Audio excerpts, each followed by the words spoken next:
Et enfin, l'armée de l'occupation israélienne mène des agressions, des frappes dans le sud de la bande de Gaza au moment où le Hamas conclut avec d'autres groupes palestiniens à Pékin un accord en vue de l'après-guerre.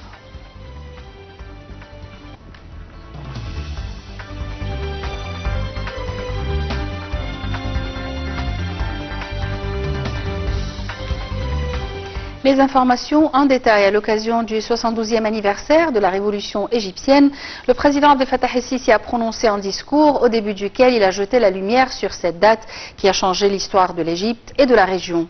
Le président a précisé dans son discours que les grands peuples, en tête le peuple de l'Égypte, ont l'habitude de tirer les leçons de l'histoire et que les Égyptiens ont appris de la révolution de juillet de ne jamais céder à l'indépendance nationale, de préserver la dignité de la patrie et du citoyen, de déployer le maximum d'efforts, quelles que soient les circonstances, pour renforcer la justice sociale et protéger les catégories nécessiteuses.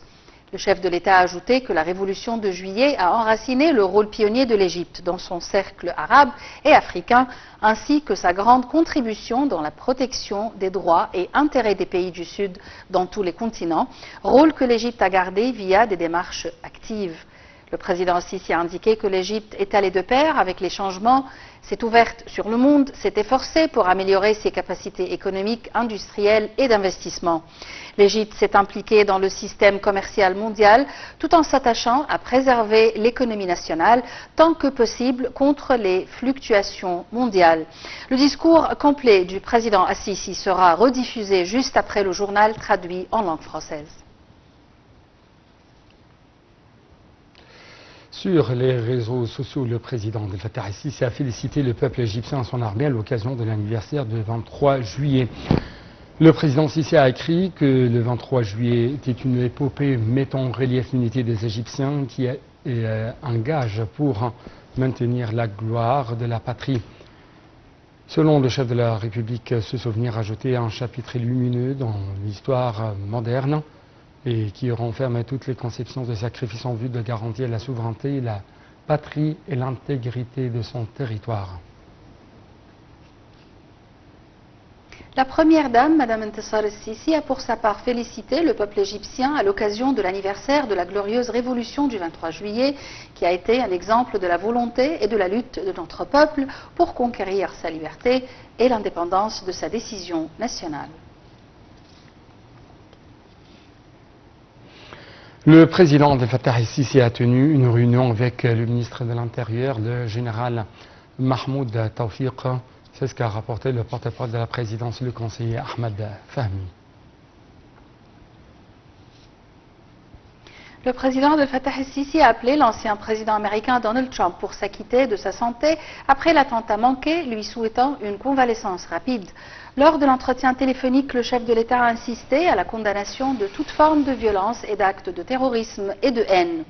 Le président Sisi a également salué les liens étroits entre les deux peuples égyptiens et américains et la profondeur du partenariat stratégique entre les deux pays. Donald Trump a de son côté loué les relations entre les deux pays tout en remerciant le président Sisi pour son appel téléphonique.